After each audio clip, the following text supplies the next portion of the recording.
नमस्कार। आज पुनः एक कविता का पठन पाठन करने जा रहा हूँ जिसका शीर्षक है पहली बूंद, और इसके रचयिता हैं गोपाल कृष्ण कौल।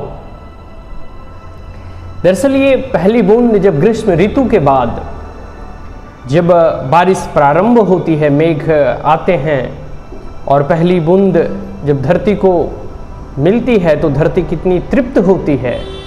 और यहाँ धरती और बादल दोनों का जिक्र है। तो कविता इस प्रकार प्रारंभ होती है, उसका अर्थ मैं बीच बीच में वर्णन करता चलूँगा कि वह पावस का प्रथम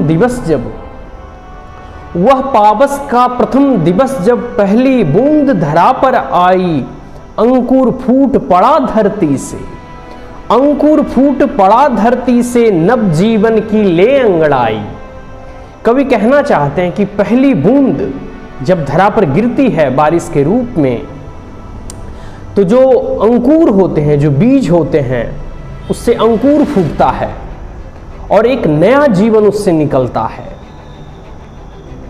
और तो इस प्रकार ये पहली पंक्ति हुई। दूसरी पंक्ति है ये कि धरती के सूखे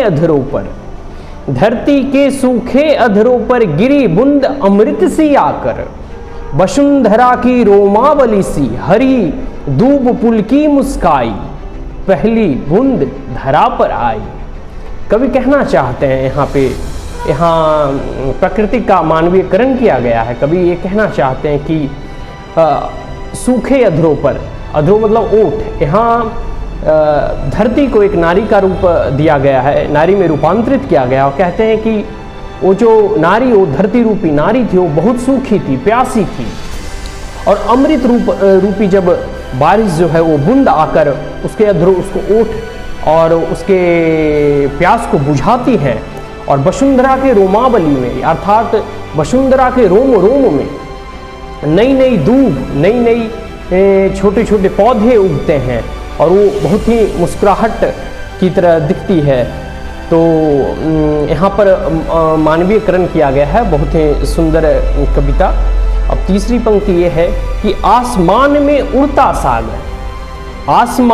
उड़ता सागर लगा बिजलियों के स्वर निर्नम पर, बजा नगाड़े जगा रहे हैं बादल धरती की तनुराई, पहली बूंद धरा पर आई। कवि तीसरी पंक्ति में कहना चाहते हैं कि आसमान में जो है वो बादल उड़ रहे हैं और बिजली चमक रही है, उसका जो रंग है वो स्वर्णिर्नम है, सोने की रंग की है। और जो बादल गरजता है वो ऐसे गरज रहा है जैसे वो ढोल नगाड़े पीट रहा हो और धरती को जगा रही हो। तो इस प्रकार ये तीसरी पंक्ति हुई। अब अगली पंक्ति कि नीले नैनो सायह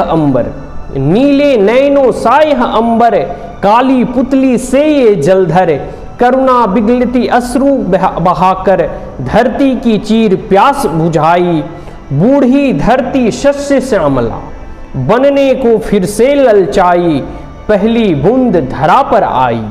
यहाँ फिर से कवि कहते हैं कि नीले नैनो अर्थात नीले नेत्र, नीले आंखों वाला यह अंबर, यह आकाश, काली पुतली से ये जलधर, काला काला मेघ, वो जो जलधर है वो करुणा से धरती को देखकर करुणामयी हो जाती है। और वो जो बादल बरसता है वो ऐसे लग रहा है जैसे वो रो रही है, उनके आंसू हैं। और चीर धरती की प्यास बुझाई, अर्थात जो धरती बहुत दिनों से प्यासी थी उसे अमृत रूपी जल देकर उसे तृप्त करती हैं। और वो धरती सूखी और बंजर हो चुकी थी, वो बूढ़ी हो चुकी थी, जो बारिश आने के उपरांत नए नए उसमें पुष्प, नए नए दूब, नए नए पौधे उगाए और वे अब श्यामल यानी फिर से यौवन बनने के और फिर से हरा रंग होकर नए नए जब प्रकृति पौधे हरे हरे खिलते हैं, बढ़ते हैं, तो वो फिर से यौवन रूप में आ जाती है। तो इसी प्रकार कवि श्री गोपाल कृष्ण कौल ने बहुत ही सुंदर